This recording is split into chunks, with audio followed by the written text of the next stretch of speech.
Hidden beneath the Greek and Roman ruins of modern Lebanon lie the remains of an ancient civilization almost lost to history. Beginning in 1200 BC and lasting for 1,000 years, this civilization dominated a vital part of the ancient world. But unlike their rivals in Egypt, Greece, and Rome, they had almost no land empire. Instead, theirs was an empire of the waves. They ruled the most important body of water known to the ancients, the Mediterranean Sea.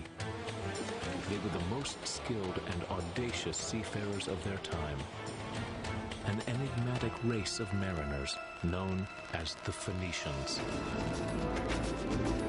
The Phoenicians were the first great shipping tycoons. Their vessels were coveted by their ancient rivals, and they developed a phonetic alphabet that influenced the way we write today. But their success made them the envy of the ancient world, and that envy led to their destruction. The Greeks and Romans crushed the Phoenicians, and most damning of all, rewrote their history, leaving dark, slanted accounts of the Phoenicians to live on. Ancient texts describe them as a morally corrupt race of people who prostituted their daughters and butchered their infant children to placate their gods. What is the real story of the Phoenicians? And who are the modern people who can boast their legacy? Now, more than 2,000 years after they disappeared, two high-tech quests begin to find one of the most elusive peoples of the ancient past. First, a search for ancient Phoenician ships using revolutionary machines deep beneath the sea they once ruled. The ancient Phoenicians were the greatest mariners of their time. I would have loved to sail with them. And a second, using the latest genetic tools in a bid to find them within the blood of the modern people of the Mediterranean. Archaeologists may dig in the dirt. We dig in the blood. At sea and on land, can new technology and new science finally solve the mystery of the ancient Phoenicians?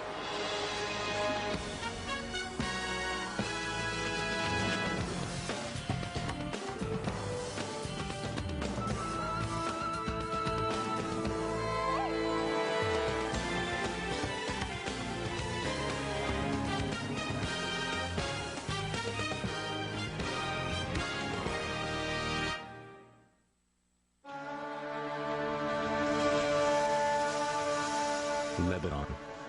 This sliver of a country teeters between mountains and the eastern edge of the Mediterranean Sea.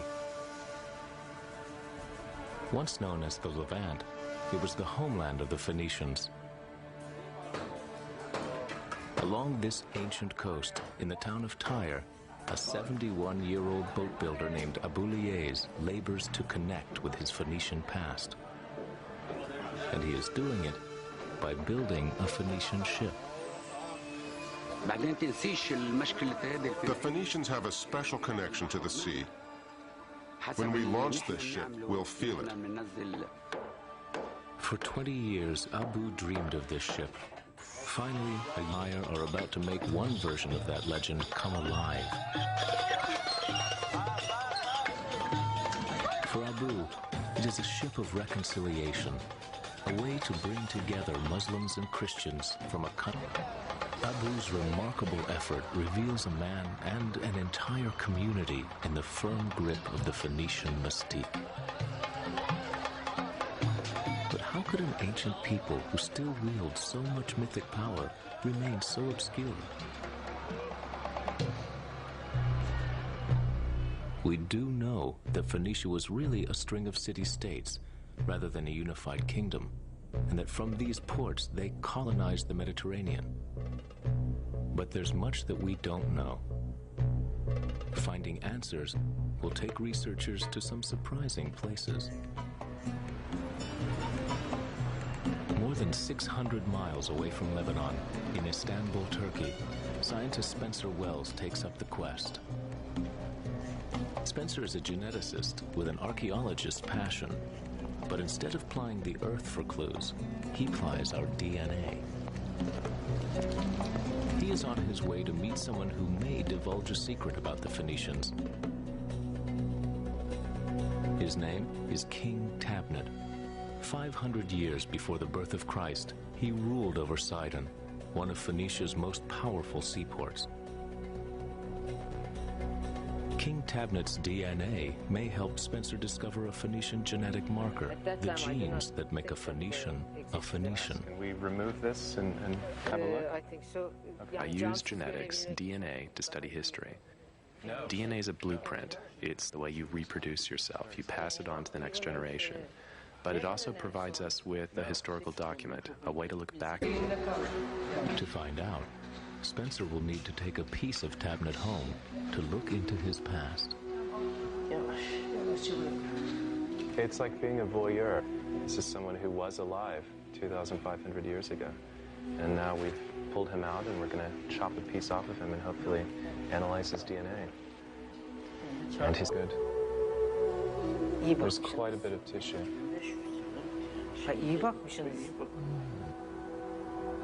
There are some curious things about King Tabnet. He was buried in a borrowed Egyptian sarcophagus and mummified in the Egyptian style. Why was a powerful king from a great civilization buried in the hand-me-downs of another culture? The Phoenicians controlled the trade networks in the Mediterranean, and they absorbed other cultures, Roman culture, Greek culture, Egyptian culture, and spread it as well. So they were conduits. That's part of what makes them so enigmatic. How do you define a people who don't have, in a sense... Okay. It's in good condition. The enamel is still intact, so it's been sealed. With any luck, we can clean it off and actually get some DNA out. If we get a DNA result from this, it's going to give us a set of linked genetic changes that define him and his lineage. So it will tell us who could be his direct descendant. Is it mummified? Even if King Tabnet's DNA is useful, it will be only one piece of a complicated puzzle. Many more pieces will be found back in Lebanon, where the Phoenician story began. Here, Spencer joins far away as Harvard. He wants to uncover a mystery much closer to home. I am a geneticist, but I love history, and Lebanon is the heart of the Phoenician land. So what I would like to do is trace back my history and the history of the people I live with through genetics. I really consider myself to be a historian, and I see genetics as a tool for discovering things about the past. For me, the opportunity to go out and meet these people and visit these fascinating places, it's just incredible, you know, it's like strolling through the past. For Spencer and Pierre, one of the first places to search for clues may be here, in the local market. The Phoenicians may be best understood as some of the ancient world's first traveling salesmen. Phoenicians were really master salesmen. They had the gift and the ability to persuade other people of the value of their goods and services, you know, to make a dollar. Flashing eyes, winsome smiles, charm bordering on pushiness. Whatever it takes to make the sale. You can learn a lot by people's faces. You see people interacting with each other, and it's a reflection of a culture. It's a reflection of their shared history. It's a reflection of the way they've done things over many, many generations.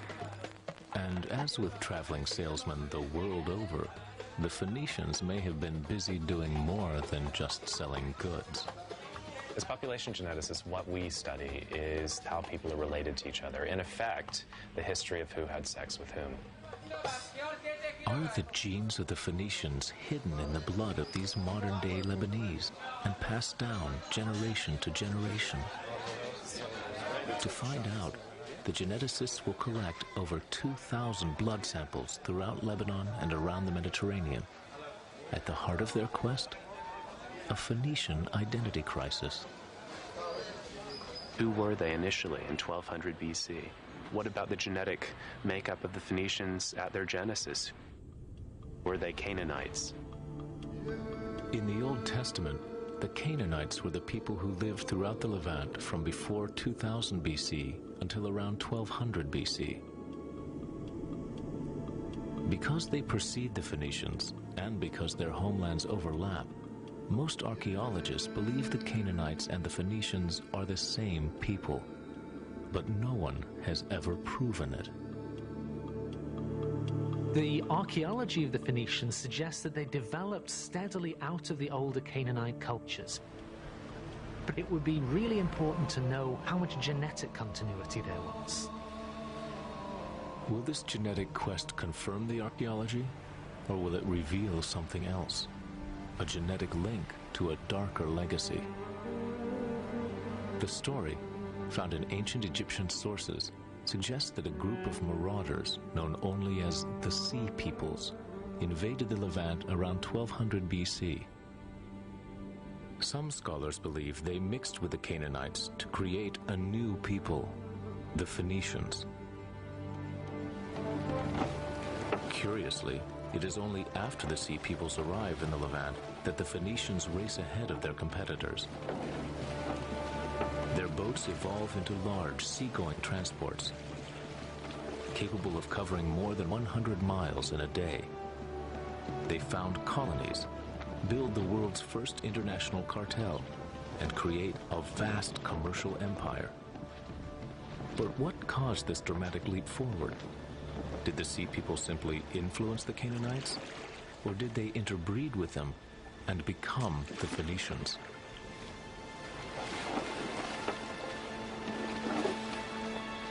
There are a lot of arguments among scholars on just how much impact the Sea Peoples had on the Phoenicians, and whether this had an impact on the Phoenicians' later development as the greatest sailors in the Mediterranean. Were they influenced genetically by the Sea Peoples? Most of the information we have is hearsay. So it really is breaking new ground to go out and do these studies using genetics. And of course, we have to put the genetics into context with the archaeology.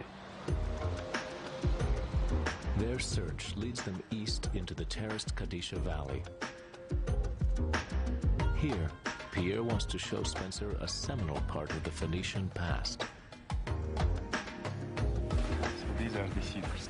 Cedars of the Lord, you call them. Yeah. In this tiny protected grove, they find what remains of the fabled cedars of Lebanon, the building blocks of Phoenician civilization. 3,000 years ago, these mountains were covered with them. They built their boats with this durable wood, and then used those ships to transport cedar to the powers of the ancient world.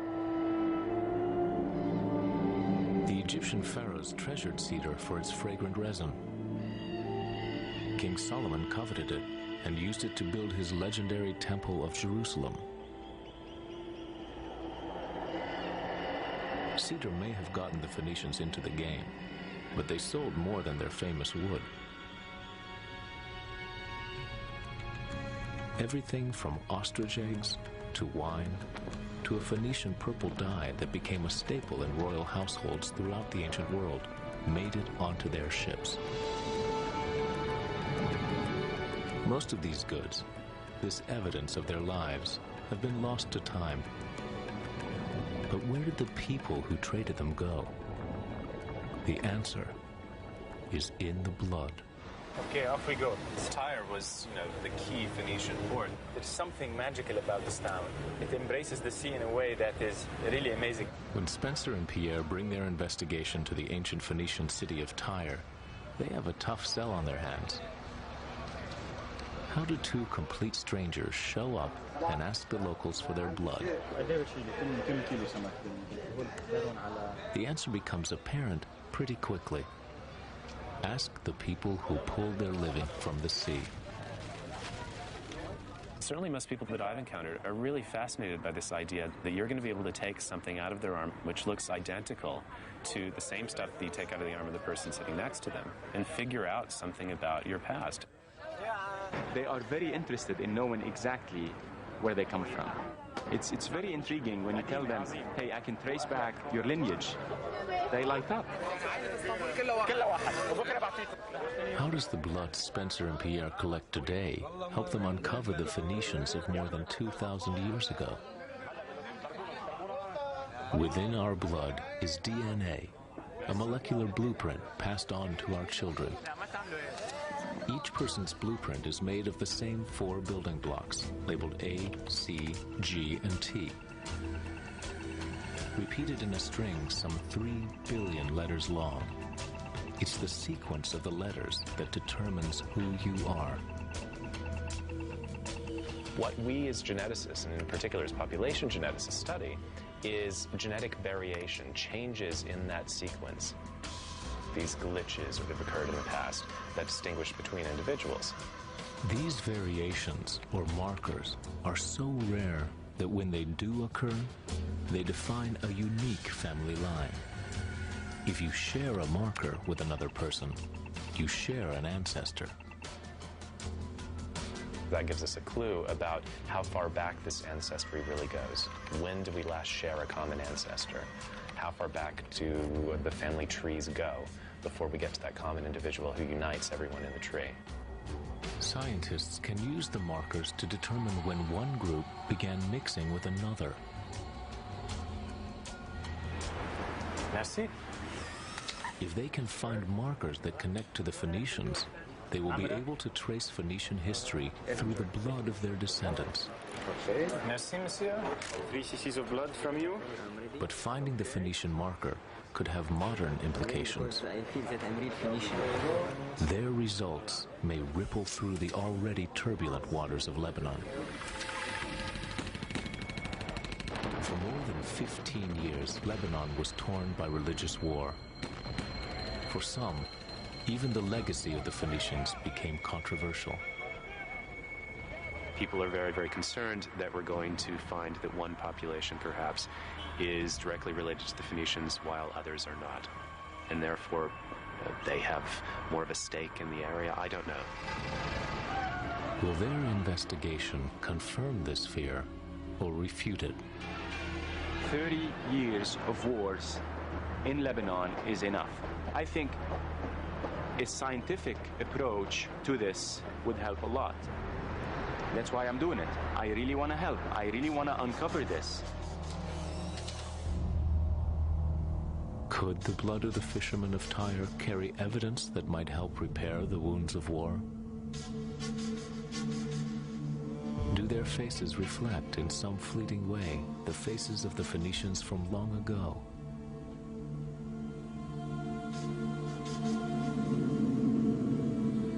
Though it may be hard to see in these eyes, even 3,000 years ago, religious controversy swirled around the Phoenicians. The Old Testament tells the story of one of Tyre's most infamous daughters, Jezebel.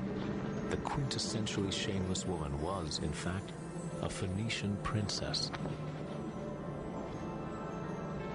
Jezebel was married to Ahab, a king of Israel.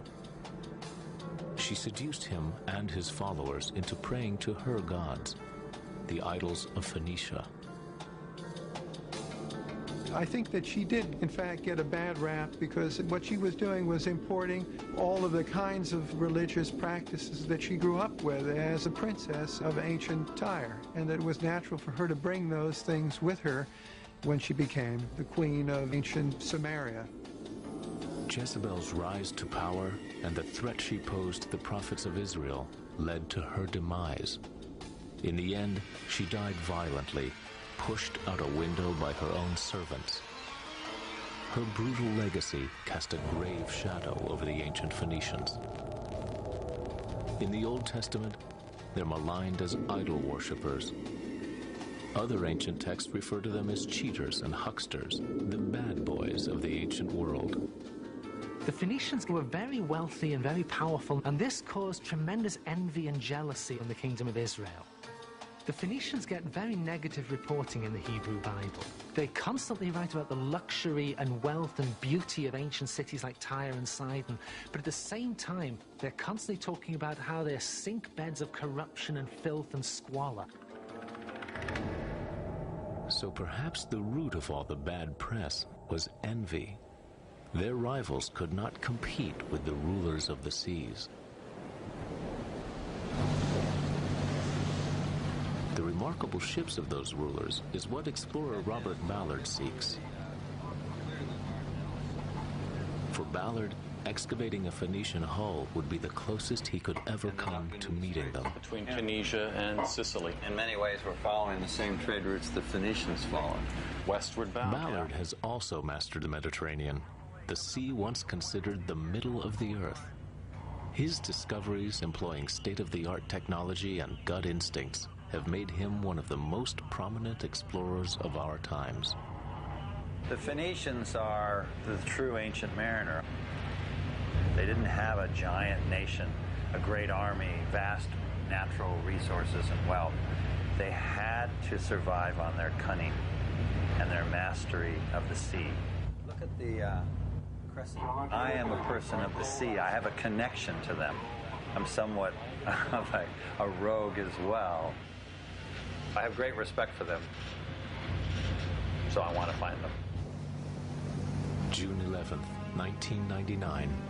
Ballard has found the Phoenicians. Joined by Harvard archaeologist Larry Steger, the explorer is positioned above a site near the coastal border of Egypt and Israel. There's something coming in, but it's to the right here. Oh, yeah. There's something there. The find is astounding. That's got to be the big one. Oh, that's the mother lode. The mother of all ships. We're coming in.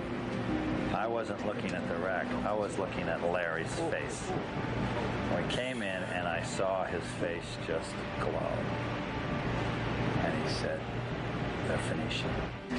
There she blows. It was the oldest shipwreck ever found in the deep. Its cargo of amphora jars stacked on a deck that now rests 1,200 feet down. This is the first Iron Age ship that's ever been found in the... All right. All right. But the real revelation is the ship's location roughly 30 miles from shore. Proof that the ancient Phoenicians left the safety of the coast and struck out across the open sea. Look at those other pots. Too. See those other pots? We didn't see those in the... Look at that. Oh, Is that the anchor? there's the anchor, yes. Up to the upper right. As a seaman and entrepreneur, Ballard could put himself into the mind of the ancient mariner. If you think about the ancient mariner, time was money, particularly for a Phoenician, and they didn't want to waste time. I think that they wanted to go the quickest, fastest way to anywhere. 5 years later, Ballard plans to return to this site, but he has no idea how difficult it will be to find the Phoenicians once more.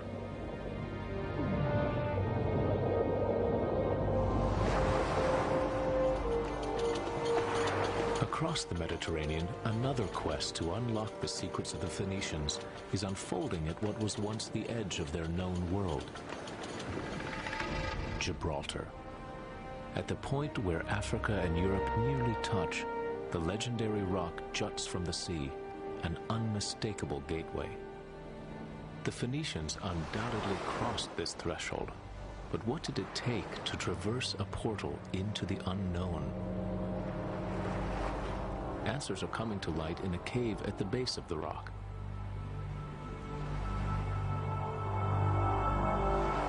Here, archaeologists have to earn their knowledge.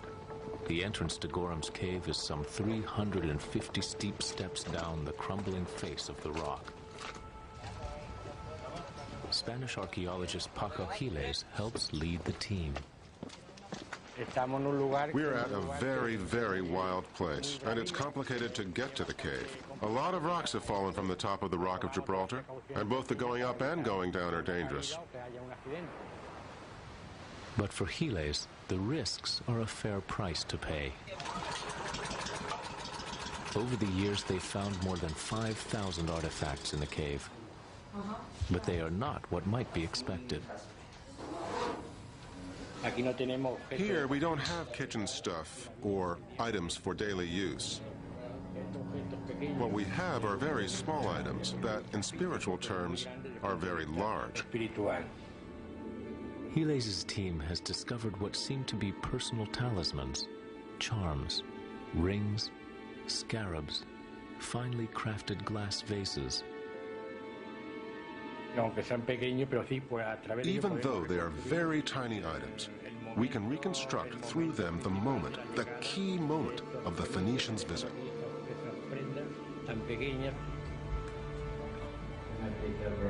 Giles believes the Phoenicians were performing some kind of ritual here. But until the excavation is completed, its precise nature will remain unknown. While there are many Phoenician sites in the Mediterranean, virtually no written evidence has ever been excavated. In fact, not a single original Phoenician manuscript has survived, leaving them mute and defenseless throughout the millennia.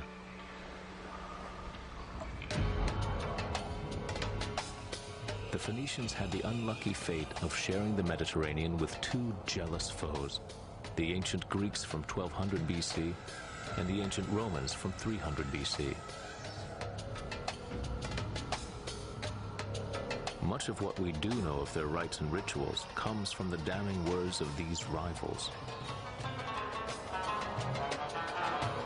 The Greek historian Herodotus described a ritual, a kind of institutionalized one-night stand, much like what happened in Phoenicia. Every woman must sit in the temple and associate once in her life with a strange man.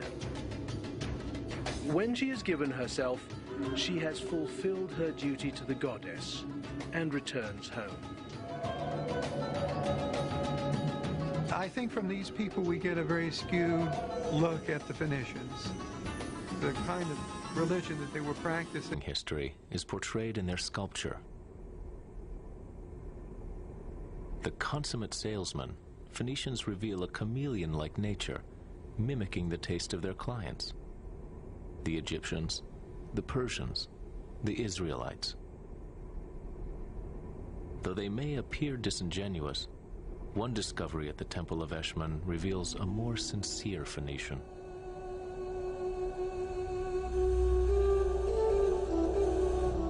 Phoenicians with Phoenician families, barterers to the end, had these life-size figures sculpted as a plea for a cure. We may think of Eshmun as a kind of a pediatrician for young children, and that those statues were actual offerings for the well-being or a cure for a disease afflicted a young person.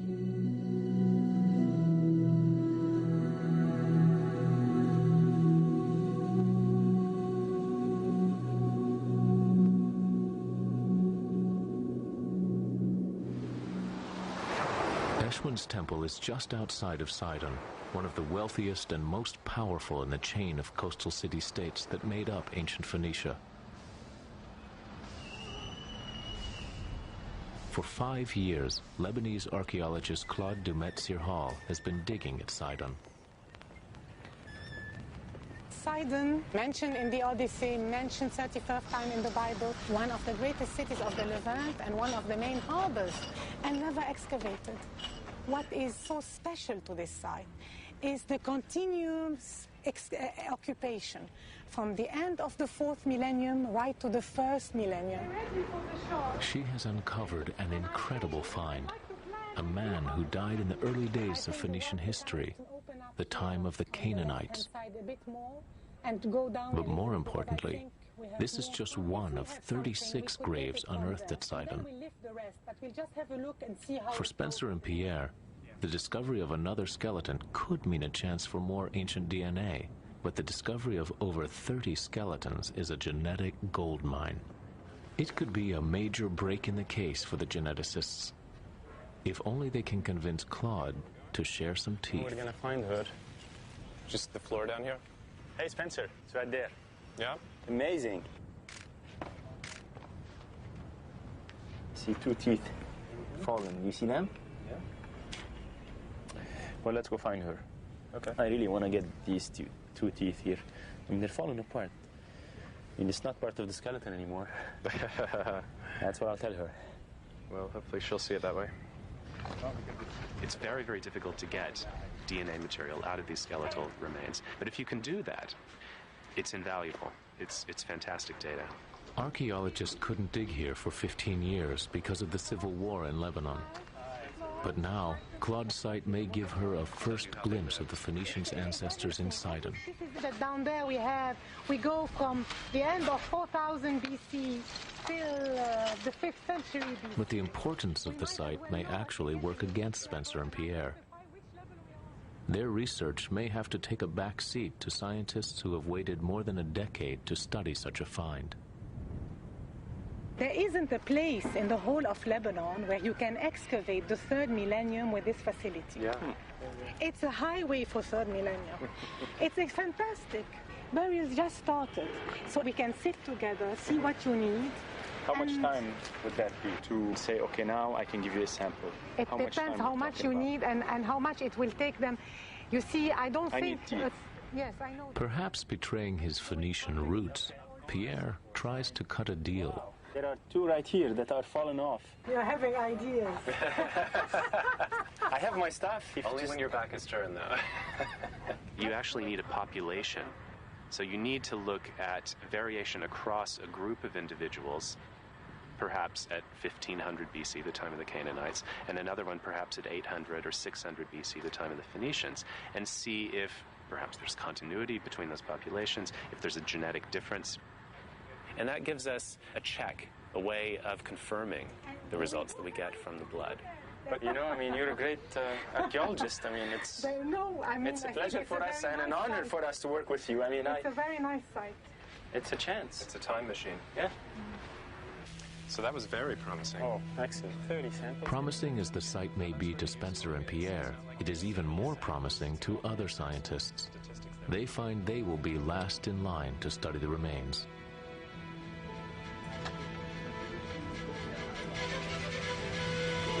With the trail for ancient Phoenician DNA gone cold, Spencer and Pierre have to plot out their next move.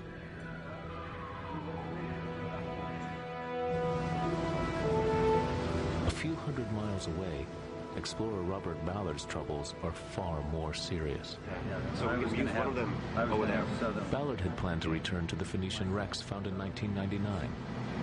And then we go. This time with a remarkable new machine, the remote excavator Hercules. The breakthrough technology would allow him to be the first to fully excavate the earliest Phoenician ships ever found in the deep. But it's not going to happen.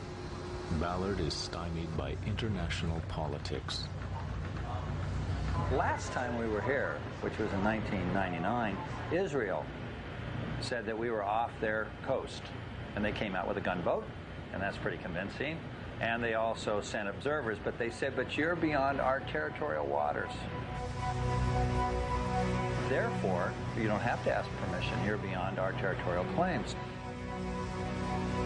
But then the law changed, and the border shifted, and it became Egyptian waters. Ballard was awaiting final permission from the Egyptians when the elusive Phoenicians slipped away again. All of a sudden, we get a letter from our State Department in Cairo saying that the Egyptian military deems our mission a threat to the national security of Egypt. Wow, that's amazing. I don't think we'll ever get back to those two ships. And they were very important ships. No one had ever found Phoenician ships. So basically, we're back to square one. Instead of pulling the plug, Ballard decides to take to the hunt. One of his new targets is an ancient sea lane between the island of Malta and Phoenicia's greatest colony, Carthage. In about 800 BC, the Phoenicians extended their reach across the Mediterranean and founded Carthage, which means new city in Phoenician. From its Phoenician roots, the colony grew to dominate the region, eventually surpassing the power of its founders. For Spencer and Pierre, Carthage holds a natural appeal. It was a major Phoenician settlement for hundreds of years. That's right. And so you have a gradual diffusion of genotypes out from Carthage. Go to the places that were identified in historical sources as being Phoenician settlements, places like Carthage. Sample people there, look at the genetic lineages they have, and see if any of those could trace back to Lebanon. The blood taken here will be some of the last collected for this phase of the research. Spencer and Pierre will then begin the lengthy, tedious business of analyzing the genetic data. Meanwhile, Ballard is trawling along an ancient trade route between Malta and Carthage. So that range is back to the spot, right? The search area is a sea lane over 100 miles long, and while the chance of finding a Phoenician wreck in the open sea is small, it's still the only chance Ballard has. Right where we're headed right now. Right. Great hunting ground for shipwrecks. We know the Phoenicians passed through this gauntlet countless times, and statistically, many didn't make it. And this is the place to find them. Ballard searches using an optical imaging system he calls Argus. Jim, do you hear me? Yep. You can back up to 7. Okay. Soft bottom as expected. Argus lets Bob walk along the sea floor like a prospector looking for gold. Nav, do we have a distance that we've traveled since we started? With his array of technology, Ballard's ship is a far cry from the wooden boats of the Phoenicians. These people were at one with the sea. I'm barely connected to the sea when I'm surrounded with technology like this. So I would have loved to sail with them. I would have just sat there and watched. Ballard would have sat alongside mariners who held a vast and intimate knowledge of the entire night sky. Many scholars believe they were the first navigators to identify the North Star and to use it to find their way.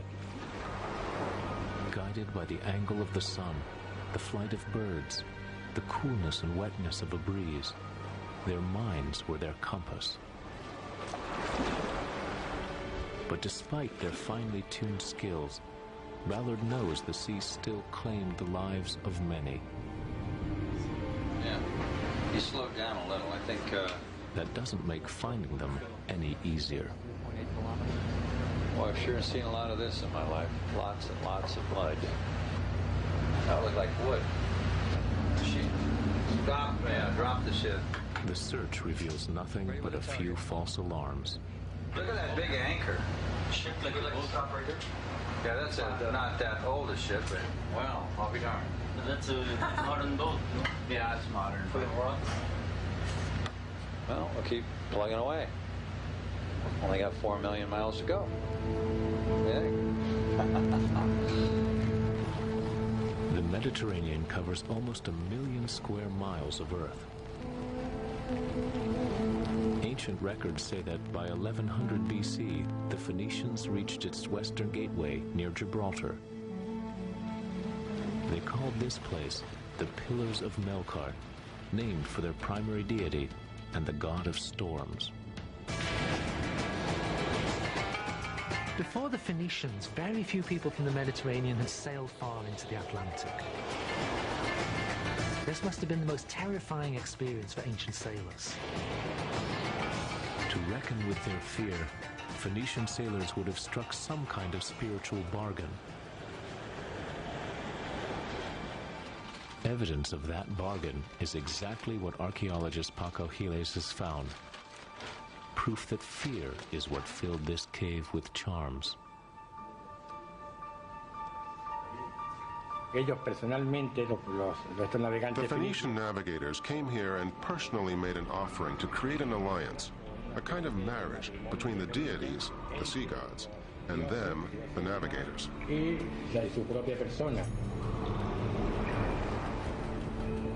Estos objetos que siempre no hablan más de su vida espiritual. They made these offerings to the deities to gain their support and protection for the difficult passage through the Straits of Gibraltar to the end of their world.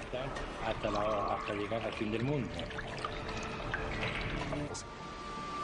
The push factor was that they lived on the edge of great empires which were constantly demanding tribute from them. They had to produce wealth to pay their conquerors.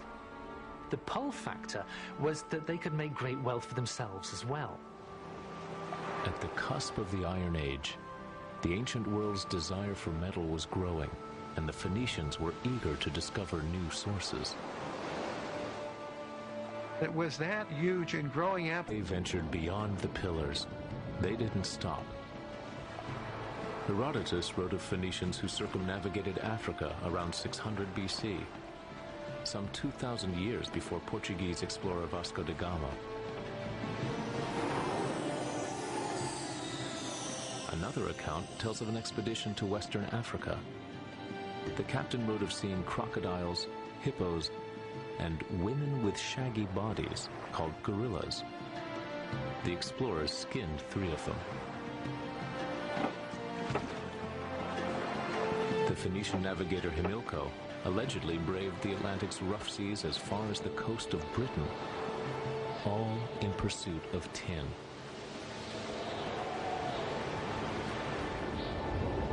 If these accounts are valid, then it is the Phoenicians who started the first age of Western exploration, centuries before the birth of Christ.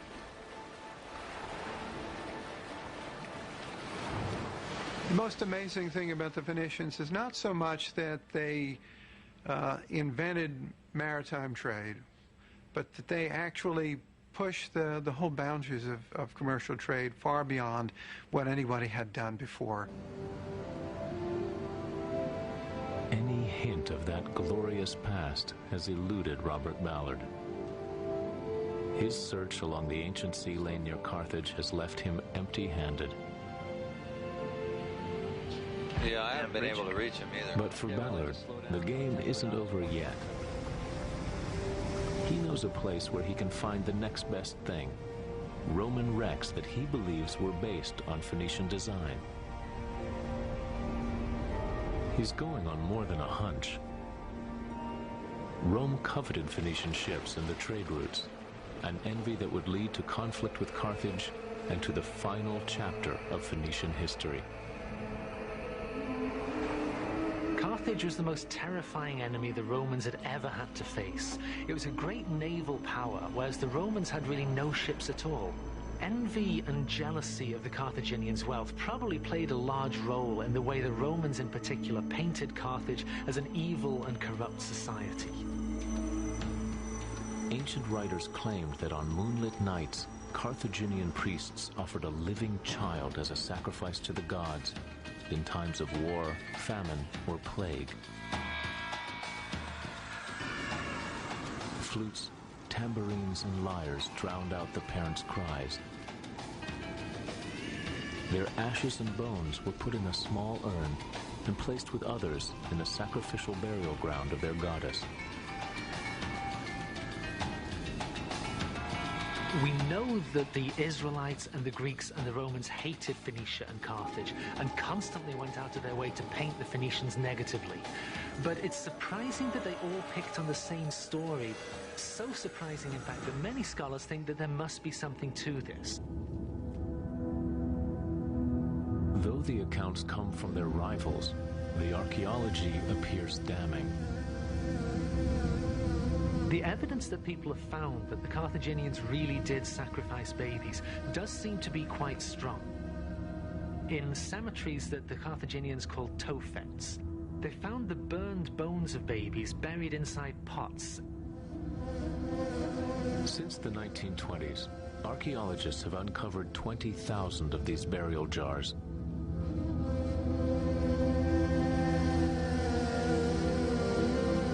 The stories must have stoked Roman hatred for Carthage.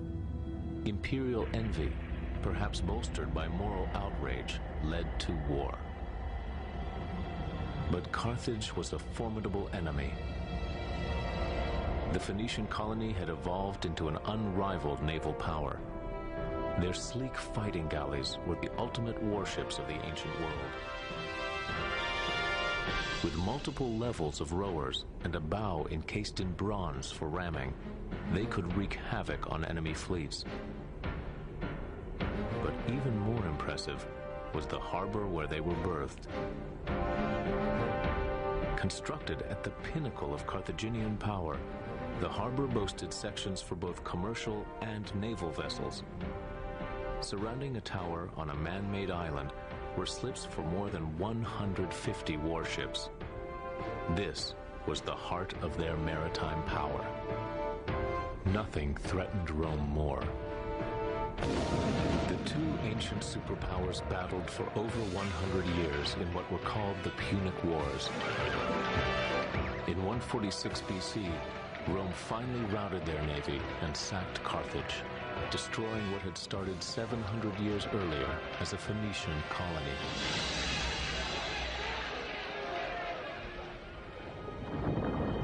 Rome now ruled the Mediterranean, and its ships sailed freely throughout the sea.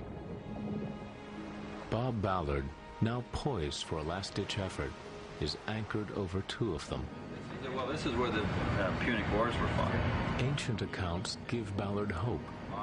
Somewhere in here there's... He knows the Romans were so jealous of Phoenician ships that they once captured a Carthaginian fleet and copied each ship plank by plank. Ballard's intentions are a little less ambitious.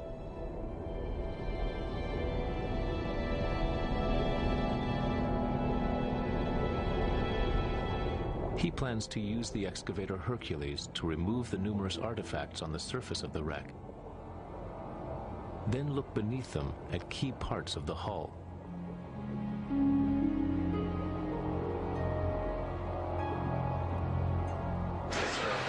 We've got 0 speed. We're settling right on target.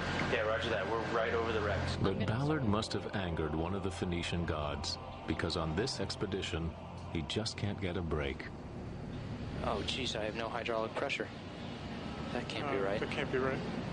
Look at bubble cam. I have no hydraulic pressure, Jim. I have no hydraulic pressure.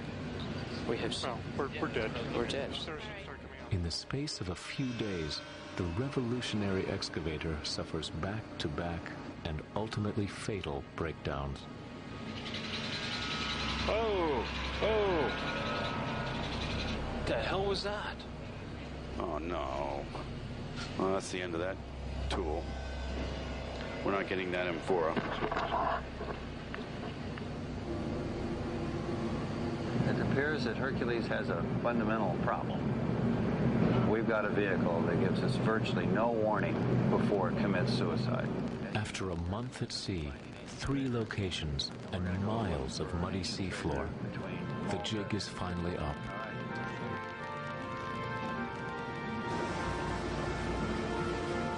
For Ballard, who has always wanted to know the Phoenicians, even the most advanced technology has been useless in uncovering their secrets.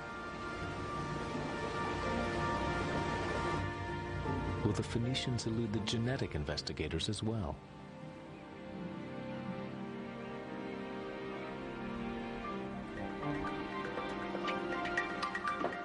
After analyzing countless blood samples, Spencer Wells and Pierre Zalua have identified a set of genetic markers, the genes that define a Phoenician as a Phoenician.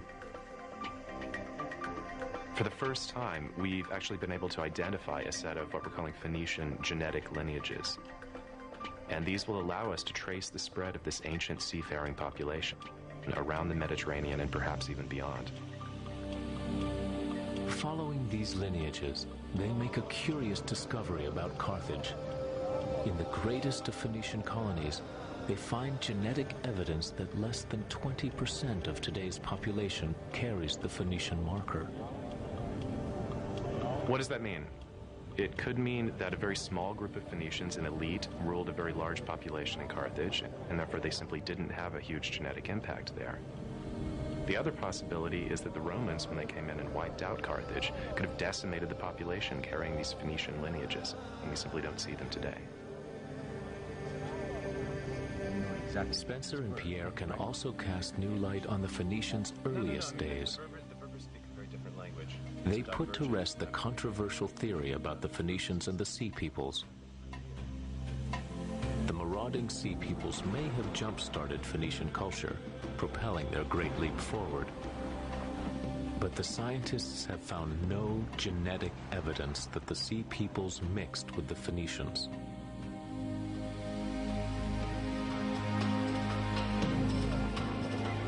Perhaps the most powerful revelation comes for the people of Lebanon. The study reveals that today's Lebanese, the Phoenicians, and the Canaanites are one and the same people. The Phoenicians were here long before the time of Christ and Muhammad. And what the genetic results are telling us definitively is that today's Lebanese people, whether they're Christians or Muslims, are all tied together in this single gene pool. They're all part of one big family. So the genetic results are pulling people together, not ripping them apart. 10 years from now, when my little daughter is going to open the history book and she's going to read about the people who lived here, she will read about the Phoenicians. It's our heritage.